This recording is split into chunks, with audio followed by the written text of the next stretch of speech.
جو گھر سے گاڑی پر بٹھا دے اسے بے وفا کہتے ہیں، ایئرپورٹ تک جائے اسے با وفا کہتے ہیں، جو جنازہ پڑھ کے دوڑ جائے بے وفا کہتے ہیں، جو قبر تک جائے دفن کے بعد دعا مانگے اسے با وفا کہتے ہیں۔ اس کی وجہ کیا ہے؟ برادری بے وفا ہے، پیغمبر با وفا ہے۔ تو کہے گا دلیل کیا ہے؟ قرآن کریم اٹھا کے دیکھ لو، یوم یفر المرء من اخیہ و امہ و ابیہ، قرآن کہتے ہیں قیامت کا دن ہوگا، باپ بھی دوڑ جائے گا۔ یفرو کا معنی دوڑ جانا، میں نہیں کہتا چھوڑ جائے گا، جو لفظ قرآن کہتا ہے میں اسی کا ترجمہ کر رہا ہوں۔ باپ بھی دوڑ جائے گا، ماں بھی دوڑ جائے گی، بیوی اور بیٹے بھی چھوڑ دیں گے، کہیں گے بھی اب ہمارے بس میں نہیں ہے۔ لیکن اللہ کے پیغمبر تو سجدے میں ہوں گے، سارے چھوڑ گئے ہیں، فرمایا قوم چھوڑ سکتی ہے، نبی اپنی امت کو نہیں چھوڑ سکتا۔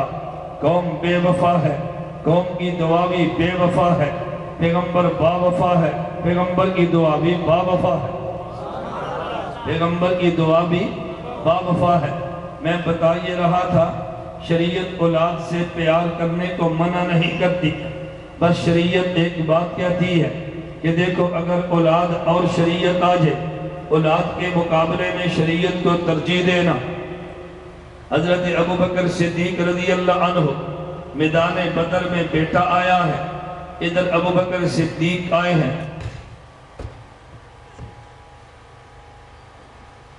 میدان بدر میں صدیق آئے ہیں، سامنے بیٹا آیا ہے، غزوہ بدر ختم ہو گیا، مسلمانوں کو فتح مل گئی ہے۔ اس کے بعد کچھ عرصہ گزرا تو بیٹے نے کلمہ پڑھ کے صحابی بنا ہے، اور بیٹا باپ سے کہہ رہا ہے ابا جی بدر کی جنگ میں تلوار کی زد میں تھے، میں نے باپ سمجھ کے چھوڑا ہے۔ صدیق اکبر نے فرمایا کہ تو نے تو باپ سمجھ کے چھوڑا ہے، اگر تو آ جاتا میں تجھے بیٹا سمجھ کے نہ چھوڑتا، مجھے تو عزیز نہیں میرا پیغمبر عزیز ہے۔ میں یہ بات اس لیے کہہ رہا ہوں، غزوہ بدر کے موقع پہ قیدی آئے، ان کے ساتھ کیا کرنا چاہیے؟ صدیق اکبر نے کہا فدیہ لے کے چھوڑ دینا چاہیے۔ عمر بن خطاب نے کہا حضور عرصہ گزرا ان سے مار کھاتے ہوئے، آج ہمارے ہتھے چڑھے ہیں، مجھے میرا رشتہ دار دے دو، صدیق کو صدیق کا دے دو، عثمان و علی کو ان کا دے دو، گردنیں اڑا کے رکھ دو، پیغمبر تمہارے دشمن آج ملے ہیں، ہمیں نہیں چھوڑنا چاہیے۔ اللہ کے پیغمبر نے کہا صدیق تمہاری رائے کیا ہے؟ انہوں نے کہا حضور میں تو کہوں گا چھوڑ دو، شاید یہ کلمہ پڑھ کے مسلمان ہو جائے۔ نبی پاک نے صدیق کی رائے پہ فیصلہ کیا ہے، قرآن کریم نے آیت اتاری ہے ما کان النبی ان یکون لہ اسرا حتی یسخن فی الارض، فرمایا دیکھو میں نے گنجائش نکال لی ہے، لیکن فیصلہ عمر کا تھا۔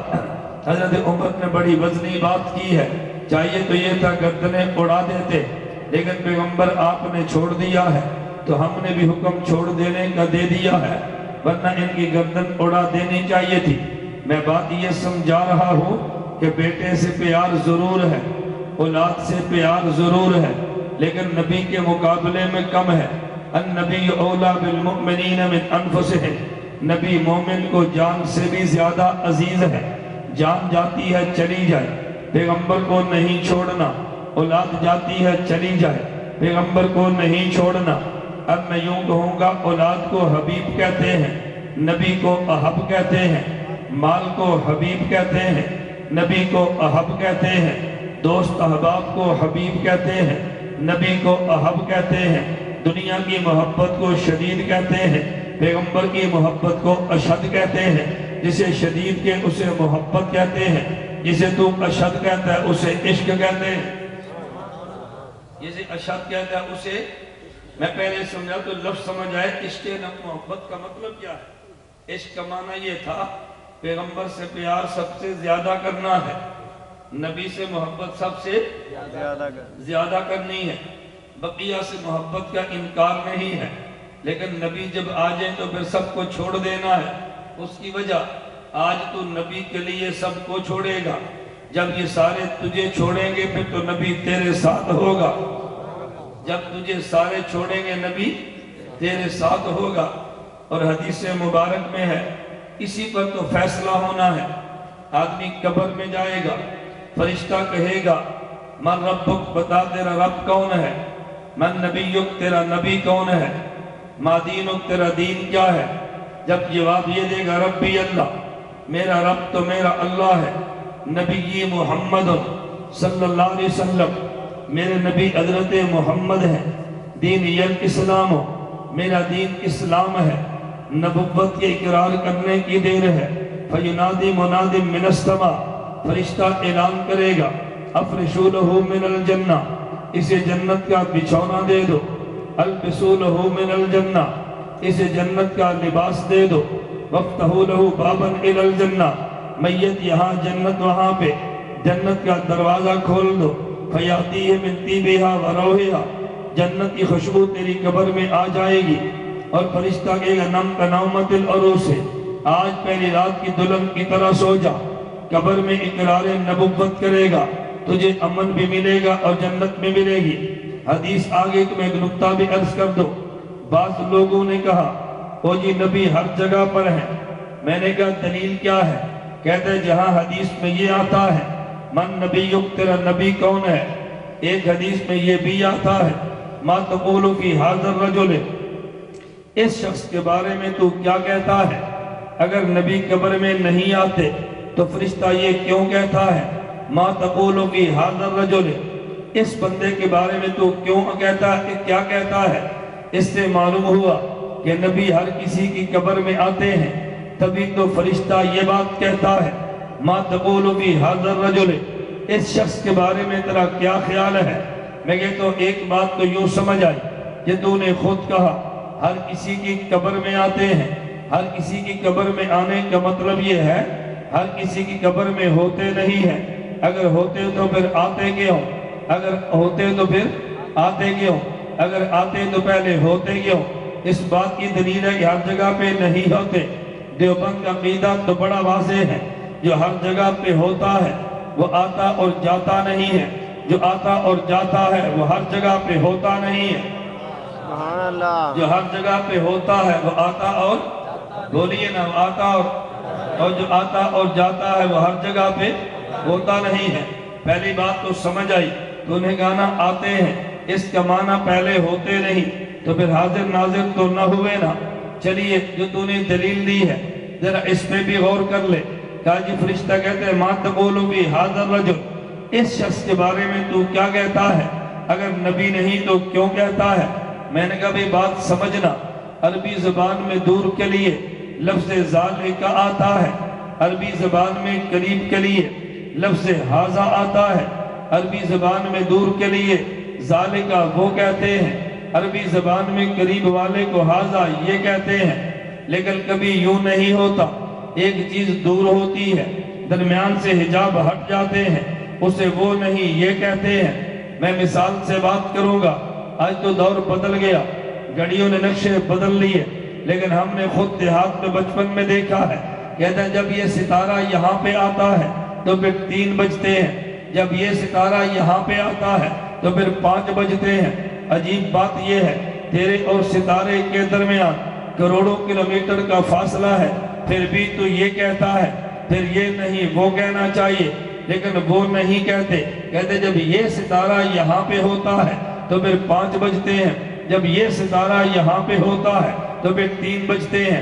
اس سے بات سمجھ آئی ہے، اگر کوئی چیز دور بھی ہو، درمیان سے پردے ہٹ جائیں تو پھر وہ نہیں وہ یہ بنتا ہے۔ نبی میرے مدینہ میں ہے اور تیری میت فیصلہ آباد میں ہے، خدا حجاب ہٹا دیتا ہے، فرشتہ کہتے ہیں ما تقول فی ھذا اس پیغمبر کے بارے میں تو کیا کہتا ہے؟ اس پیغمبر کے بارے میں تو کیا کہتا ہے؟ اس کی دلیل یہ ہے کہ جب حدیث میں موجود تھا ما نبیوں کا تیرا نبی کون ہے، تو ما تقول فی ھذا کا معنی یہ کرتا، جو دونوں حدیثیں ایک جیسی ہوتی دونوں میں ٹکراؤ تو نہ آتا۔ ایک حدیث کا معنی یوں کرتا ہے جو دوسرے کے خلاف بنتا ہے، دیوبند والا یوں نہیں کرتا، وہ دونوں حدیثوں کے معنی یوں کرتا ہے، کبھی ان میں ٹکراؤ نہیں ہوتا۔ میں ایک مثال اور دیتا ہوں، مجھے ایک بندہ کہنے لگا کہ مولوی صاحب جنازے کے بعد دعا مانگا کرو، میں نے کہا دلیل کیا ہے؟ کہتا ہے مشکات شریف کتاب الجنائز میں ہے، نبی کریم صلی اللہ علیہ وسلم نے فرمایا اذا صلیتم علی المیت فاخلصوا لہ الدعاء کہ جب میت پہ جنازہ پڑھو تو دعا مانگا کرو۔ دیکھیں نبی پاک نے فرمایا جب میت پر جنازہ پڑھو تو دعا مانگو۔ اس سے معلوم ہوتا ہے کہ جنازے کے بعد دعا ہے۔ میں نے کہا مشکات کھول کے پھر فون کرنا، میں نے کہا جی مشکات کھول لی ہے۔ میں نے کہا اب ذرا حدیث پہ انگلی رکھو، حدیث کو اوپر دیکھ کے پڑھو۔ کہتے جی مشکات شریف میں ہے ان ابی ہریرہ رضی اللہ عنہ قال قال رسول اللہ صلی اللہ علیہ وسلم اذا صلیتم علی المیت فاخلصوا له الدعاء۔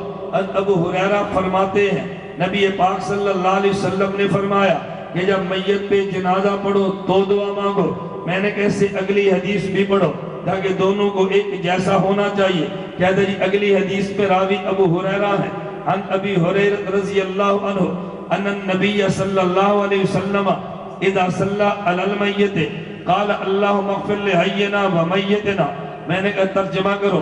کہتے حضرت ابو ہریرہ فرماتے ہیں نبی پاک جب میت پہ جنازہ پڑھتے، نبی پاک جب میت پہ بولیے جب میت پہ جنازہ پڑھتے تو دعا مانگتے اللہم اغفر لحینا۔ میں نے کہا پہلی حدیث کا ترجمہ کرو۔ نبی نے فرمایا جب میت پہ جنازہ پڑھو تو دعا مانگو، اور حضرت ابو ہریرہ فرماتے ہیں جب حضور میت پہ جنازہ پڑھتے تو دعا مانگتے اللہم اغفر لحینا و میتنا۔ میں نے کہا یہ دعا جنازے کے اندر مانگتے یا بعد میں مانگتے؟ کہتا ہے جی اندر مانگتے۔ تو میں نے کہا جو تو نے کہا تھا اللہ کے نبی فرماتے ہیں کہ جب میت پہ جنازہ پڑھو تو دعا مانگو، تو نے کہا جی تو کا معنی بعد بنتا ہے۔ تو میں نے کہا پھر اس کا ترجمہ بھی کرنا، اللہ کے نبی جب میت پہ جنازہ پڑھتے تو دعا مانگتے اللہم اغفر لحینا۔ اگر یہ دعا جنازے کے اندر ہے تو پھر معنی دیوبند والا کر، اگر جنازے کے بعد ہے تو معنی تیرے والا بنے گا۔ ہم نے ترجمہ وہ کیا ہے کہ دونوں حدیثوں میں ٹکراؤ نہیں ہے۔ نبی پاک نے فرمایا کہ جب میت پہ جنازہ پڑھو تو دعا گو، اس تو دعا کا معنی بعد میں نہیں تھا۔ اس کا مطلب کیا تھا ذرا مطلب سمجھنا، میں سمجھانے کے لیے کہتا ہوں۔ اللہ کے نبی نے فرمایا کہ جب میت پہ جنازہ پڑھو تو یہ نہیں فرمایا تو دعا مانگو، نہ ترجمہ یہ ہے فَأَخْلِصُوا لَهُ الدُّعَاء۔ جب میت پہ جنازہ پڑھو تو دعا اخلاص سے مانگنا۔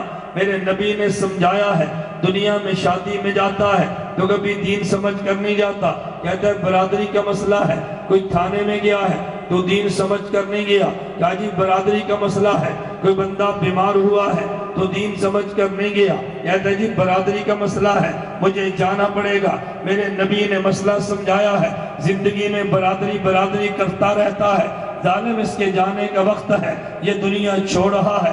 اب اس لیے نہیں کہ برادری کا مسئلہ ہے، اب تو اخلاص کا خیال رکھنا، اس کی آخری جنازہ دعا ہے، اس کی مغفرت کا مسئلہ ہے، اب برادری کے لیے نہیں، اخلاص سے دعا مانگنا، ناک رکھنے کے لیے جنازہ نہ پڑھنا، اخلاص سے دعا مانگنا۔ فَأَخْلِصُوا لَهُ الدُّعَاء۔ نبی نے بات یہ سمجھائی ہے کہ جب میت پہ جنازہ پڑھے تو دعا اخلاص سے مانگنا۔ تو نے معنی یہ سمجھا یہ دعا بعد میں پڑھنا، اگر تیرے معنی کو مان لیا جائے تو مطلب پھر یہ ہوگا کہ جنازہ تو بغیر اخلاص کے پڑھ لینا اور بعد میں اخلاص والی دعا مانگ لینا، کیا یہ معنی کر سکتا ہے؟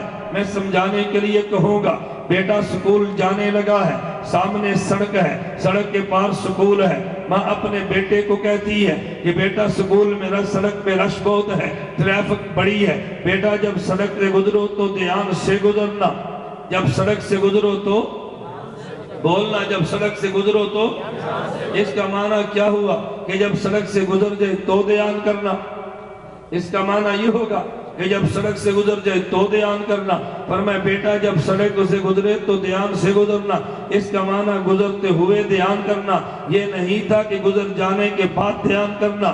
میرے نبی نے سمجھایا کہ جب میت پہ جنازہ پڑھو تو اخلاص سے دعا مانگنا، یہ نہیں کہ جنازے کے بعد دعا مانگنا۔ فرمایا اخلاص والی دعا جنازے میں مانگنا، برادری کے لیے نہ مانگنا، قوم کے لیے نہ مانگنا، سیاست کی وجہ سے نہ مانگنا، ناک رکھنے کے لیے نہ جانا۔ پیغمبر نے جنازے میں اخلاص بتایا ہے، تو جنازے کے بعد کی دعا سمجھا ہے۔ میں نے کہا حدیث کا ترجمہ وہ کر کہ جو بعد میں ہے، بات سمجھ آئی؟ نبی پاک نے فرمایا جب میت پہ جنازہ پڑھو تو دعا اخلاص سے مانگنا، یہ کہتے ہیں اس کا معنی بعد میں مانگنا، میں نے کہا اس کا معنی اندر مانگنا۔ اب دونوں میں کس کا معنی ٹھیک ہوگا؟ اگلی حدیث کو دیکھ لو، حضرت ابو ہریرہ فرماتے ہیں نبی پاک جب میت پہ جنازہ پڑھتے تو دعا اللہ مغفر لحینا مانگتے. اگر اللہ مغفر لحینا و میتنا یہ دعا اندر کی ہے تو معنی میرا ٹھیک ہے، اگر دعا بات کی ہے تو معنی تیرا ٹھیک ہے. دعا بات کی ہے تو معنی کوئی مشکل بات تو نہیں ہے نا. اگر پھر بھی نہ مانے، اگر پھر بھی نہ مانے اسے کہو یا نبی پاک نے سمجھایا کھانے سے پہلے دعا مانگو، الفاظ بھی بتائے ہیں، کھانے کے بعد دعا مانگو، الفاظ بھی بتائے ہیں. حضور سونے سے پہلے دعا مانگو، الفاظ بھی بتائے ہیں. جب سو کر اٹھو دعا مانگو، الفاظ بھی بتائے ہیں. قبر میں دفن کے بعد جو دعا ہے الفاظ میرے ذمہ میں بتا دوں گا، اور جو دفن سے پہلے جنازے میں دعا ہے وہ الفاظ تو دکھا دے. نہیں سمجھا؟ وہ الفاظ کہتا جی الفاظ تو نہیں ہے. میں نے کہا پھر دعا مانگی کیا تھی؟ کہتا کوئی تو مانگی ہوگی نا. میں نے کہا ممکن کیسے تھا؟ نبی دعا مانگتے صحابی نقل نہ کرتا، کیسے ہو سکتا تھا؟ نہیں سمجھا؟ کیسے ہو سکتا تھا؟ ہم فرض نماز کے بعد دعا مانگتے ہیں، مقتدی آمین کہتا ہے، تو نفلوں کے بعد بھی اکٹھے مانگتا ہے. مجھ سے پوچھ فرض کے بعد نبی نے کیا دعا مانگی ہے؟ الفاظ میں دے دوں گا. نفل کے بعد تو منگاتا ہے، الفاظ تو پیش کر دے. نہیں سمجھا؟ اب بھئی فرض کے بعد ہم منگاتے ہیں یا نہیں؟ الفاظ بھی دیں گے. نفل کے بعد تو مانگتا، لفظ تو دے دے. کہا جی لفظ تو نہیں ہے. میں نے کہا پھر کیوں مانگتا ہے؟ اگر پیغمبر کی سنت ہوتی الفاظ بھی ہوتے. یہ کیسے ممکن ہے نبی دعا مانگے صحابی الفاظ نقل نہ کرے؟ اللہ میں بات سمجھنے کی توفیق دے. میں بات کیا سمجھا رہا تھا؟ ایک لفظ شدید ہوتا ہے، ایک لفظ اشد ہوتا ہے، ایک لفظ حبیب ہوتا ہے، ایک لفظ احب ہوتا ہے. پیغمبر کے ساتھ شدت حب کو عشق کہتے ہیں، شدت محبت کو عشق رسول کہتے ہیں. اور پیغمبر کے ساتھ محبت کرنے سے ملتا کیا ہے؟ توجہ. حضرت انس بن مالک کہتے ہیں نبی پاک صلی اللہ علیہ وسلم نے پوچھا، ایک صحابی نے حضور سے پوچھا، اللہ کے پیغمبر سے پوچھا متی الساعۃ، اللہ کے نبی بتائیں قیامت کب آئے گی؟ توجہ رکھنا، قیامت کب آئے گی؟ نبی پاک صلی اللہ علیہ وسلم نے فرمایا ما اعددت للساعۃ، تو نے قیامت کی تیاری کیا کی ہے؟ اس نے کہا یا رسول اللہ ما اعددت للساعۃ الا انی احب اللہ ورسولہ، اللہ کے پیغمبر تیاری کری اور کوئی عمل تو نہیں ہے، اللہ کے پیغمبر سے پیار کرتا ہوں. نبی پاک نے فرمایا المرء ما من احبہ، جو جس کے ساتھ پیار کرے گا اسی کے ساتھ اٹھایا جائے گا. حضرت انس بن مالک کہتے ہیں جتنا مزہ یہ حدیث سن کر آیا ہے پھر کبھی نہیں آیا. اس کی وجہ صحابہ کو سب سے زیادہ پیغمبر کی محبت عزیز تھی. اس نے سارا کچھ نبی کے لیے چھوڑا ہے. اگر قیامت کو نبی مل جائے تو اور کیا چاہیے؟ قیامت کو نبی مل جائے تو اور کیا چاہیے؟ پیغمبر کی محبت ایمان ہے. توجہ، دیوبند کا عقیدہ یہ ہے، دیوبند کا عقیدہ یہ ہے، ہمیں نماز سے بھی پیار ہے، ہمیں روزے سے بھی پیار ہے، ہمیں حج اور زکوٰۃ سے پیار ہے، لیکن سب سے بڑھ کے پیغمبر کی ذات سے پیار ہے. سب سے بڑھ کے پیغمبر کی ذات، اس کی وجہ ہمیں نماز بھی ملی ہے تو پیغمبر کی وجہ سے ملی ہے، ہمیں روزہ بھی ملا ہے تو پیغمبر کی وجہ سے ملا ہے. دیوبند کا تو پیغمبر سے محبت کا یہاں تک نظریہ ہے. ہم کہتے ہیں اگر آدمی پہلی بار جائے تو عمرے پہ مکہ پہلے جائے، مدینہ بعد میں جائے، لیکن کبھی بعد پہ خدا توفیق عطا فرمائے پیغمبر کے روزے پہ پہلے جائے اور مکہ بعد میں جائے. خواجہ خواجگان حضرت خواجہ خان محمد رحمت اللہ علیہ زندگی بھر کا معمول یہ تھا، پہلے مدینہ منورہ روزے پہ جاتے، اس کے بعد مکہ مکرمہ کعبہ میں جاتے. میں مدینہ منورہ میں گیا تو مجھے ایک بندہ، میں جب عمرے کے لیے گیا ایئرپورٹ میں پہنچا تو لباس یہ تھا. مجھے میرے میزبان کہنے لگے مولانا صاحب عمرے کے لیے آئے. میں نے کہا جی کرنا تو عمرہ ہے. مجھے کہتا ہے احرام کیوں نہیں باندھا؟ میں نے کہا احرام کی ضرورت ہی نہیں ہے. مجھے کہتا ہے وہ کون سا عمرہ ہے جس کے لیے احرام کی ضرورت نہ ہو؟ میں نے کہا بھی جب عمرے کے لیے آپ نے براستہ مکہ سیدھا جانا ہے تو پھر احرام کی حاجت ہے، اور جب عمرے کے لیے وایا مدینہ جانا ہے تو پھر احرام کی حاجت نہیں ہے. اس لیے کہ مکہ سے جائیں تو میقات اور بنتا ہے، مدینہ منورہ سے جائیں تو میقات اور بنتا ہے. میں نے کہا ہم تو پہلے مدینہ سرکار کے در پہ حاضری دیں گے، اس کے بعد مکہ مکرمہ جائیں گے. مجھے کہتا ہے جی وجہ کیا ہے؟ لوگ تو پہلے کعبہ جاتے ہیں تم پہلے مدینہ جاتے ہو. میں نے کہا اس لیے کہ ہمیں کعبہ بھی مدینے والے نے دیا ہے. ہمیں کعبہ بھی مدینے والے نے دیا ہے. یہ مدینے والا نہ آتا تو کعبہ کیسے ملتا؟ پہلے اس کا شکریہ ادا کریں. جزاک اللہ، تم نے کعبہ دیا ہے. پھر کعبے کے پاس جائیں گے اور میری بات کان کھول کے سن لو. دیوبند کا عقیدہ ہے ہم کعبے کو عبادت کا مرکز کہتے ہیں، نبی کے روزے کو عقیدت کا مرکز کہتے ہیں. ہم کعبے کو عبادت کا مرکز کہتے ہیں اور نبی کے روزے کو عقیدت کا مرکز کہتے ہیں. جو عقیدت پیغمبر کے روزے سے ہے، یہ کعبہ سے بھی نہیں ہے. تو کہے گا جی کیوں؟ دیوبند کا عقیدہ ہے جو میرے شیخ زکریا رحمت اللہ علیہ نے فضائل حج میں لکھا ہے، فضائل اعمال میں درج فرمایا ہے. شیخ زکریا فرماتے ہیں میرے پیغمبر کی قبر مبارک